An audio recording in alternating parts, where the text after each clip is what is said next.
way of life.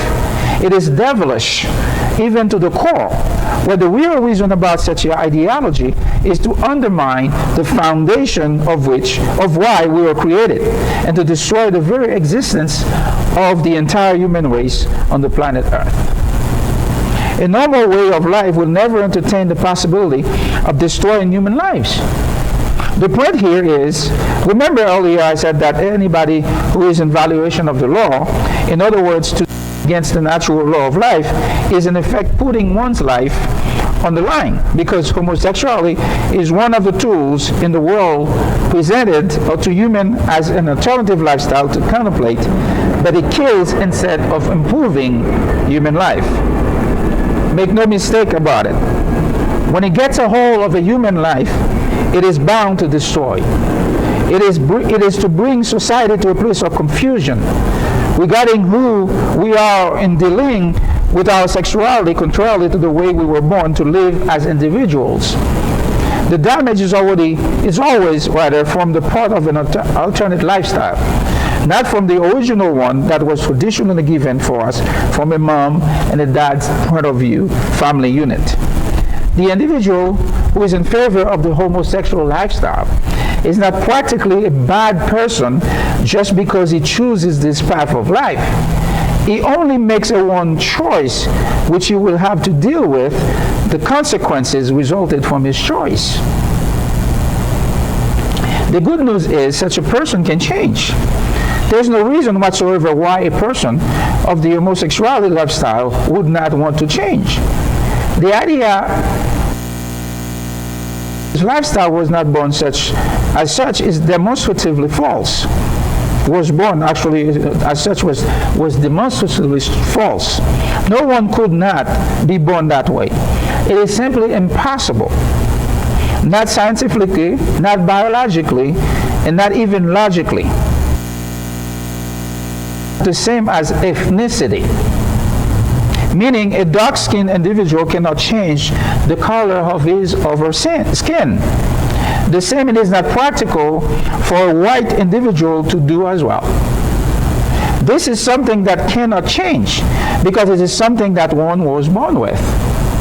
However, homosexuality is like someone's culture. It can be modified in different ways, or likes or dislikes, depending on the environment. Homosexuality is also like status, to mean changing an identity to adopt a different nationality, or perhaps being poor or being rich, or yes, being gay or as one's sexual orientation. Or all these can be changed from one to another. It is possible. The sad thing is, and it is the irrefutable truth, no one was born and will ever be born homosexual. For all of us human beings, we cannot change our biological fathers, even though for many of us we would have preferred to have many good father figures to be our biological ones. But unfortunately, it is not in our control to determine such an outcome. It is the same way for our mothers, our brothers, our sisters. We cannot change that fact. What we do have control over, and it is important, is we can change our lifestyle in this world. We can choose to obey God's word concerning our romantic reality in favor to the principle given to us from the beginning. Therefore shall a man leave his father and his mother, and shall cleave unto his wife, and they shall be one flesh. Genesis 2:24. So you see, friend, there is no homosexuality here. This has been the principle prescribed by God, and it has been the one to follow, no excuse. My intention, please, is not to put down anybody in any way who chooses to go that road to find fulfillment. My intention, however, is to educate from a natural standpoint that this path of life would put to the homosexual practices lifestyle in conflict with the natural being, which is your gender, also with the purpose for which he was created. It is not by any stretch of our imagination that my intention is neither to condemn nobody who is in this lifestyle, nor at the same time I'm trying to condone this lifestyle, for I know that I know is wrong. Not only for anybody to consider it, or society entirely to embrace it, but also it is simply wrong, said the Leviticus chapter 20, verse 13, Romans chapter 1, verses 18 to 32. I have written this section of the book very respectfully to those whom it may be a concern of such a lifestyle, not to revolutionize against their lifestyle, and not because I'm looking for a fight, but because out of an expression of love that I want to point out the danger in an effort to avoid it at all costs, since I'm also a member of this planet. So I feel strongly that it is my responsibility to engage the society head-on to flee this life and the temptation of it before it is too late. I do not want to tell anybody how to live his life. The choice is not mine.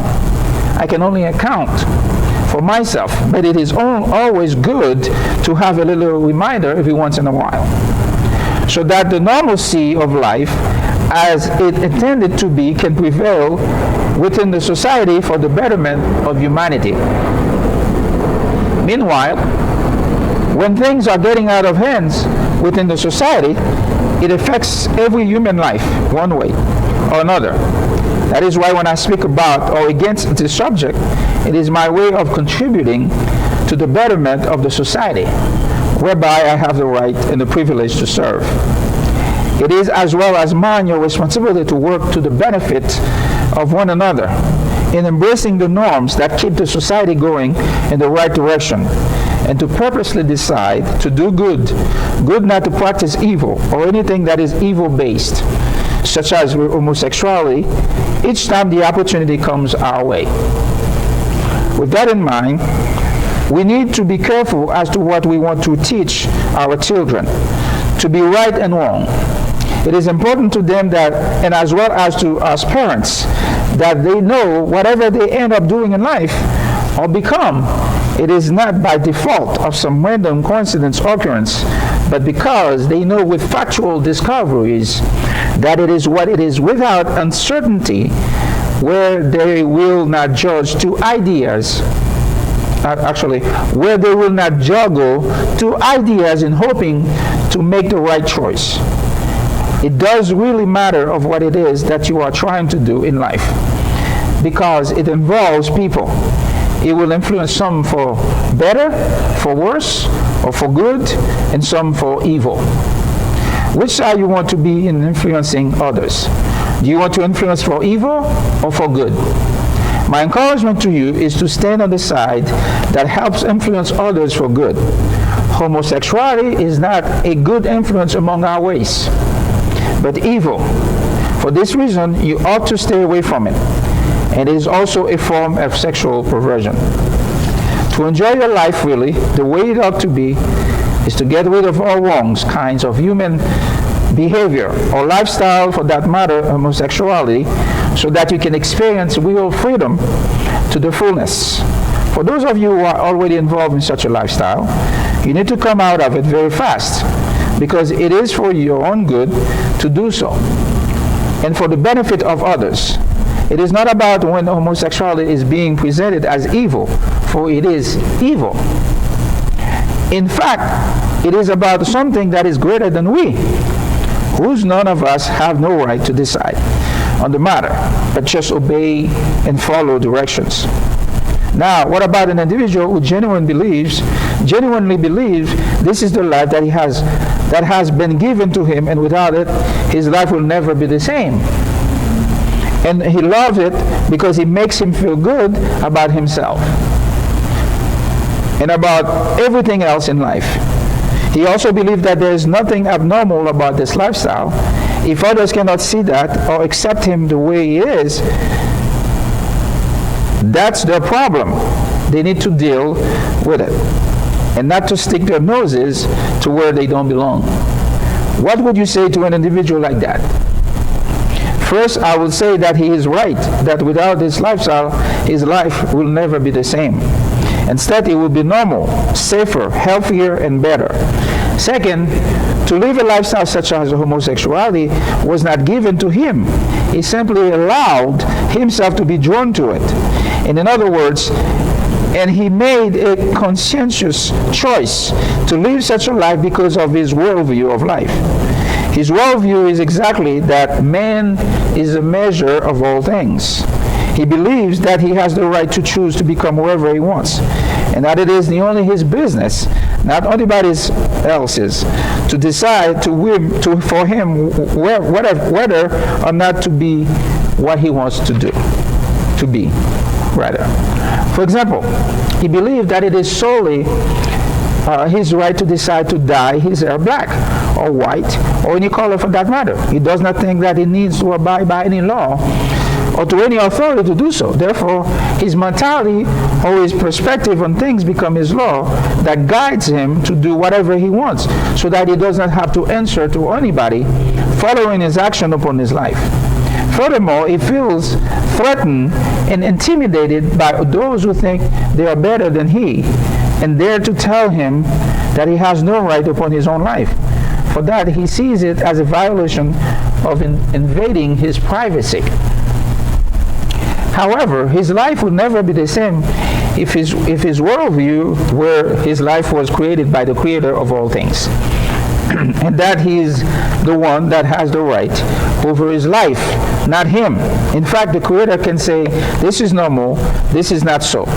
That he is the one that gives direction and instruction that lead us to a better life because he has the sovereignty to do so.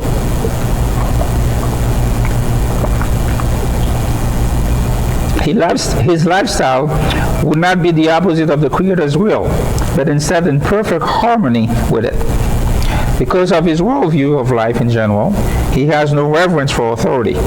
He believed that he has not created, he is simply a product of evolution. He came from monkey. He is not responsible for his action. He is simply acting upon his natural being as a descendant of a species that has no concept of right and wrong. For that, we just have to tolerate him just like he is and learn to live with him regardless of his action, just like he has to deal with ours in a world where everybody has the right to do or decide whatever they want to do with their lives. For this reason, how dare us to interfere with his life the way it is, and to tell him that it's not normal?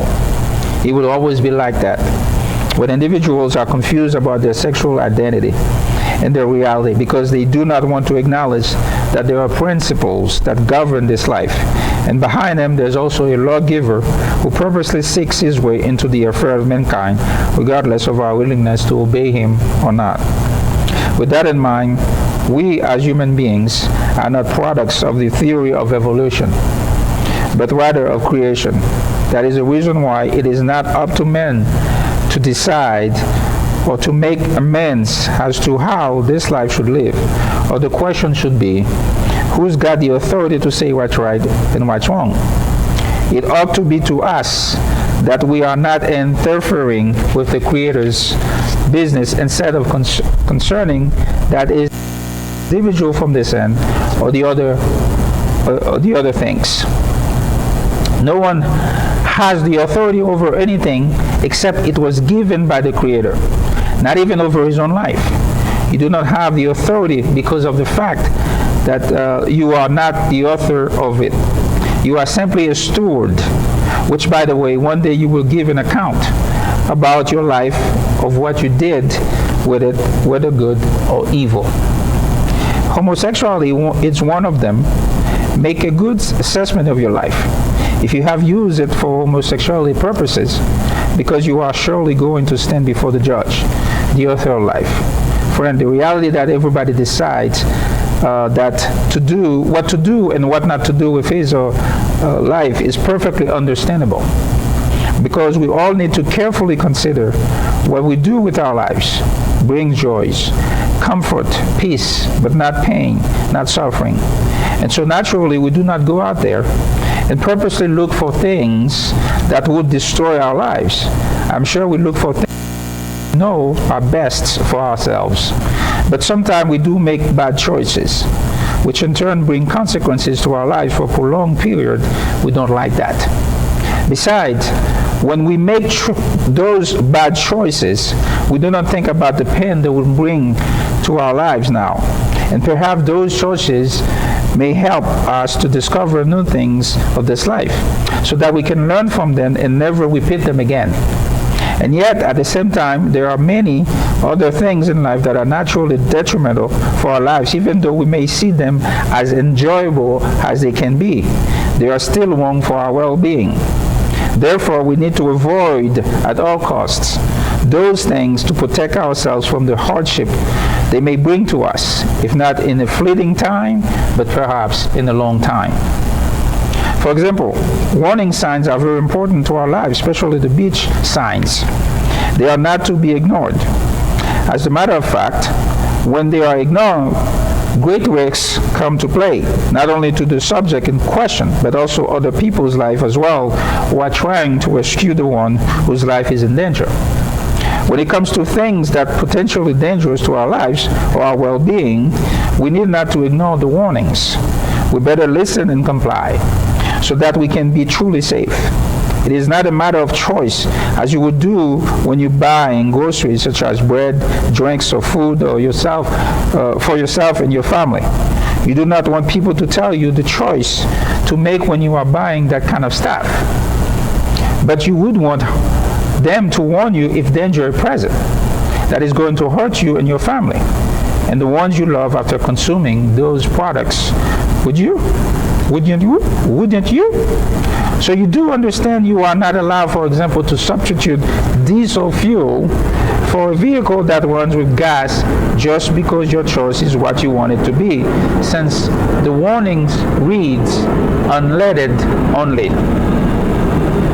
The obvious is going to be, because of your choice, chances are the engine will be damaged and you will need to replace it with a new one. Imagine you do that because this is your vehicle, your choice.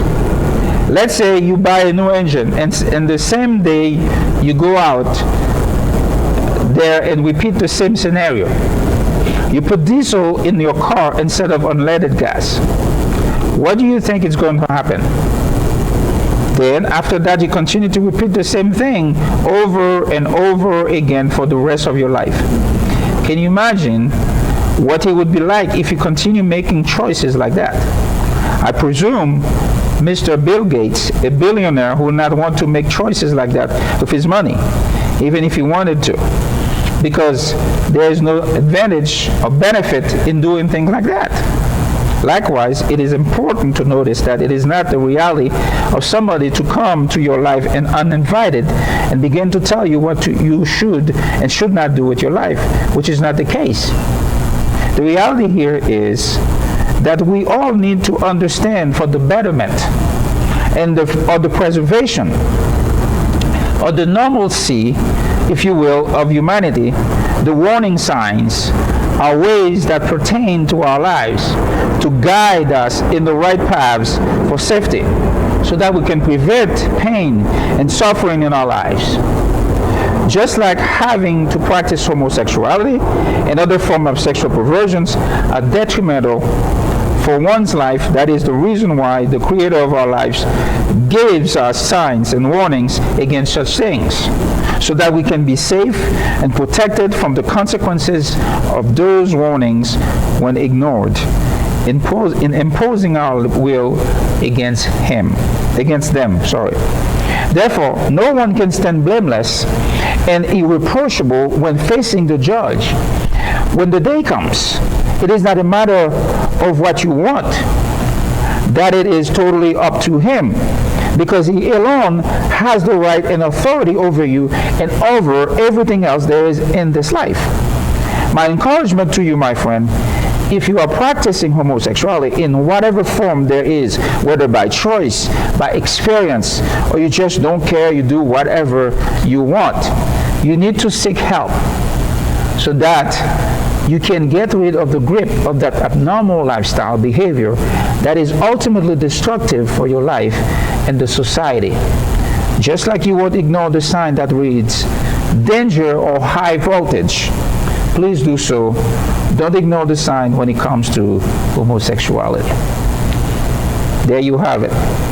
I would have said, may the Lord bless His wonderful world, but these are not from God's word. This is, examples and counsels based on God's words that's put there. Again, the title of the book is Why Guilt After Sex. It's a book that is written by me. See my name down there, Pierre Fenelon. And so I'm encouraging you to get a copy of this book if you want to read more. And it talks about many other sexual perversion also in this book that's out there. But again, the idea here is not to condemn anybody, not to hurt anybody's feeling, but for education purposes. So if you're interested in this, please do so and then buy your own copy so you can study that. So next time, we're going to stop right here because we've been talking a lot. I'm sure you guys have probably other things to do. You don't want to listen to me all day.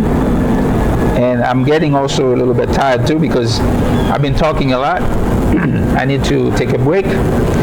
And so we come back again next time. I'm so glad and so appreciative of your time. Again, my friend, I cannot stress this enough to let you know that I'm not here to bash you over the head about anything concerning this situation that we talk about, this lesson concerning sexual perversion, especially right now regarding homosexuality. All I want to do is to counsel you, is to caution you, is to give you some type of direction based on the teaching of God's word, so that I can help you to get to the place where you need to be. And then once that happens, then we'll be able to be in the right place and together. So now, as we're getting toward the end of this lesson, I encourage you to invite some of your other friends and to come and sit with you to listen to this lesson and other lessons that's already been produced in the system, so that your friend and you can benefit together. You can have a conversation over this.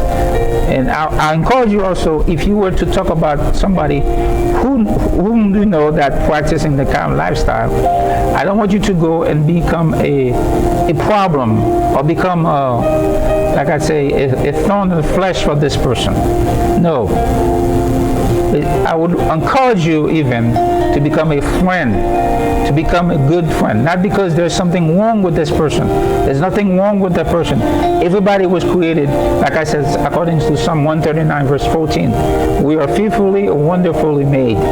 God creating everybody perfectly.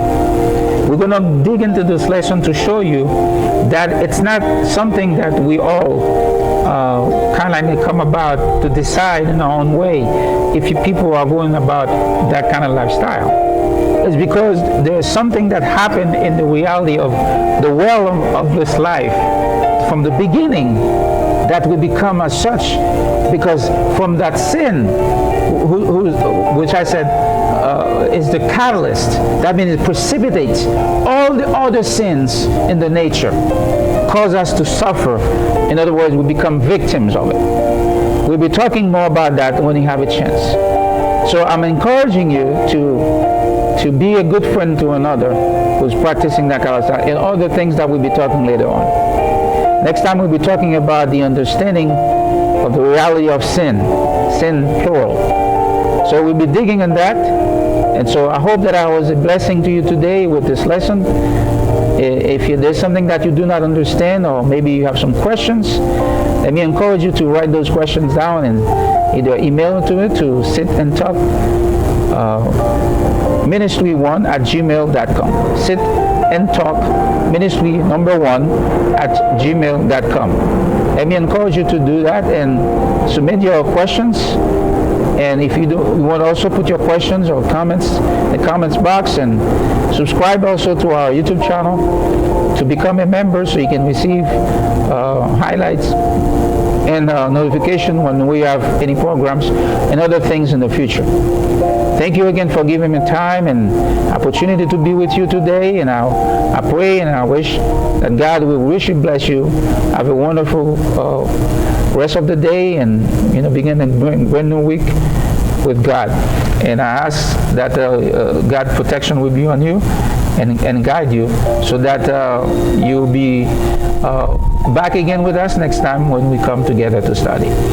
Thanks again. Thank you for giving me audience. Until we meet again, my friend, don't forget to subscribe. Ciao. God bless you.